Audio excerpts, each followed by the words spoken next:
Haleluya. Shalom, salam sejahtera bagi kita semua, bagi Bapak Ibu Saudara terkasih dalam nama Tuhan Yesus Kristus, dimanapun berada pada kesempatan saat ini.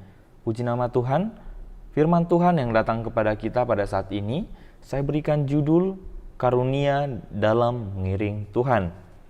Berbicara tentang karunia, karunia sendiri memiliki artian sesuatu hal yang dipercayakan atau diberikan dengan cuma-cuma. Dalam pengiringan kita akan Tuhan, hal yang paling besar yang telah dikaruniakan Tuhan dalam hidup kita adalah keselamatan. Manusia yang dulunya telah jatuh dalam dosa, yang menuju kepada maut, namun dipulihkan dan diselamatkan kembali melalui pengorbanan Yesus di kayu salib. Ada banyak hal yang dikaruniakan Tuhan dalam kehidupan kita, contohnya seperti kesehatan, berkat jasmani, mukjizat, kesembuhan, dan bahkan kita bisa bernafas sekalipun pada saat ini, itu adalah bentuk dari karunia Tuhan yang kita terima. Hal-hal yang ini sangatlah sering dibicarakan oleh setiap pengkhotbah-pengkhotbah di banyak gereja, dan bahkan gereja kita sekalipun mengambil tema tahunan yakni tidak terbatas, yakni pemulihan dan berkat yang tidak terbatas. Namun ada hal yang dikaruniakan Tuhan kepada kita, dan hal ini sangat jarang dibahas oleh pengkhotbah-pengkhotbah zaman sekarang. Yakni, mari kita buka dalam Filipi pasal yang pertama ayat yang ke-29. Filipi pasal yang pertama ayat yang ke-29, saya bacakan bagi kita semua.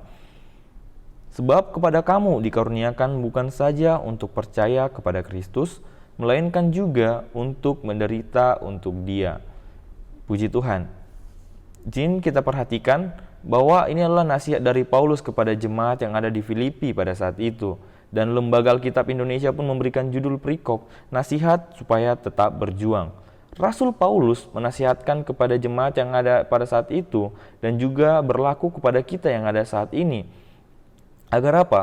Agar kita sebagai orang percaya haruslah berjuang. Berjuang terhadap apa? Yakni berjuang terhadap penderitaan yang dikaruniakan ataupun yang diizinkan oleh Tuhan dalam kehidupan kita. Kata menderita dalam ayat ini dalam bahasa Yunani-nya menggunakan kata pasko yang memiliki artian menahan penderitaan. Tuhan mengizinkan setiap penderitaan terjadi dalam kehidupan kita, bukan karena Tuhan ingin membuat kita jatuh, bukan karena Tuhan ingin membuat kita semakin jauh daripada Tuhan. Tetapi Tuhan mengizinkan setiap penderitaan tersebut dalam kehidupan kita karena Tuhan ingin menguji tingkat iman kepercayaan kita kepada Tuhan. Apakah tingkat kepercayaan iman kita kepada Tuhan ada berada di level yang tinggi atau di sedang atau masih berada di level yang rendah. Ya, dan juga Tuhan mengizinkan setiap penderitaan terjadi untuk kita alami dalam kehidupan kita untuk membuat kita mengalami yang namanya peningkatan iman. Lalu yang menjadi pertanyaannya, bagaimana cara kita menghadapi penderitaan tersebut dengan benar? Bagaimana cara yang benar?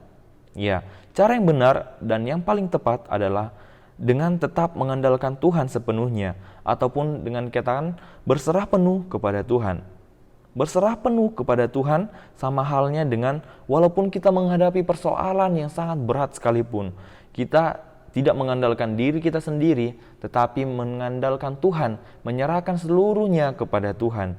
Yakni dengan bagaimana kita tetap hidup dalam doa dan penyembahan, membawa dan menyerahkan persoalan kita kepada Tuhan.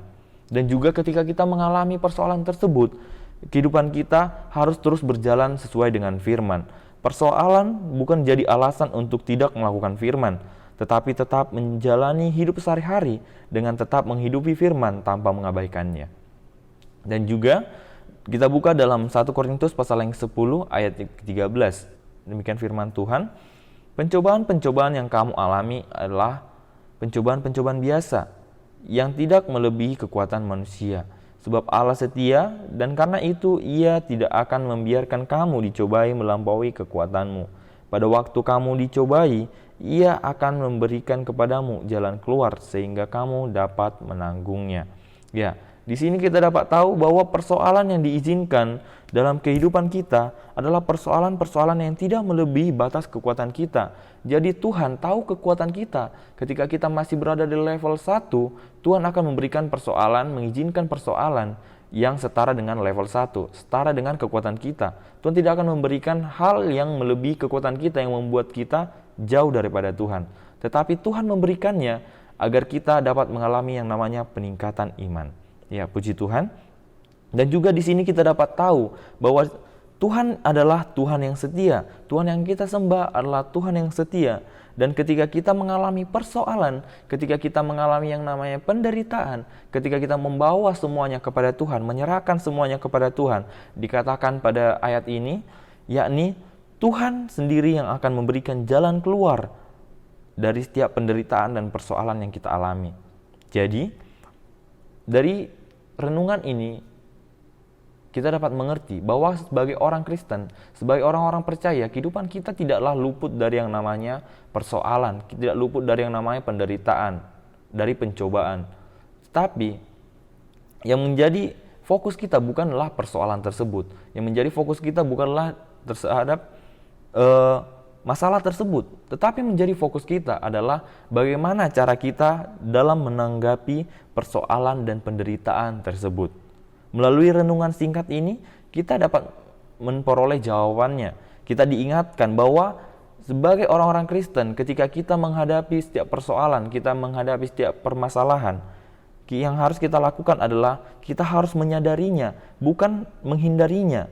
Tetapi mari kita jalani dan lalui dengan tetap berserah penuh kepada Tuhan. Karena apa? Karena melalui hal-hal tersebut, kita dapat mengalami yang namanya peningkatan iman. Ketika kita menjalani setiap persoalan tersebut, menghadapi persoalan tersebut dengan Tuhan. Karena dengan Tuhan kita akan mengalami kemenangan. Karena dengan Tuhan kita akan mengalami yang namanya keselamatan. Sehingga kita dapat menghadapi setiap persoalan tersebut, sehingga kita mengalami yang namanya peningkatan iman. Sama halnya seperti yang dikatakan, seperti pelangi sehabis hujan. Demikian juga halnya dengan ini. Pastinya ada berkat yang luar biasa, ada berkat yang tidak terbatas yang Tuhan telah siapkan dalam kehidupan kita di balik setiap persoalan-persoalan ketika kita bisa berhasil menghadapinya. Puji nama Tuhan. Ini menjadi renungan singkat kita pada pagi hari ini. Sama-sama kita mari berdoa. Terima kasih Tuhan, terima kasih Allahku, segala pujian, syukur, hormat, kemuliaan nama-Mu. Terima kasih buat penyertaan Tuhan yang sungguh luar biasa dalam kehidupan kami. Kami ada sampai pada saat ini semua karena penyertaan Tuhan. Firman Tuhan datang kepada kami Tuhan, mengingatkan kembali bahwa sebagai orang percaya Tuhan, banyak persoalan yang akan kami hadapi, banyak penderitaan yang kami hadapi, tapi biarlah kehidupan kami selalu berpegang teguh kepada Tuhan, selalu menyerahkan kehidupan kami secara penuh kepada Tuhan. Karena kami yakin dan percaya Tuhan, bahwa Engkau yang menjadi sumber kekuatan, sumber keselamatan, sumber pertolongan dalam kehidupan kami. Terima kasih Tuhan, teguhkan firman-Mu dalam kehidupan kami, biarlah kami dapat menjadi pelaku-pelaku firman-Mu, bukan hanya pendengar saja. Terima kasih Tuhan, terima kasih Allahku, hanya di dalam nama Tuhan Yesus Kristus kami terima firman-Mu. Haleluya, amin. Puji Tuhan, tetap semangat, tetap sukacita, terus andalkan Tuhan.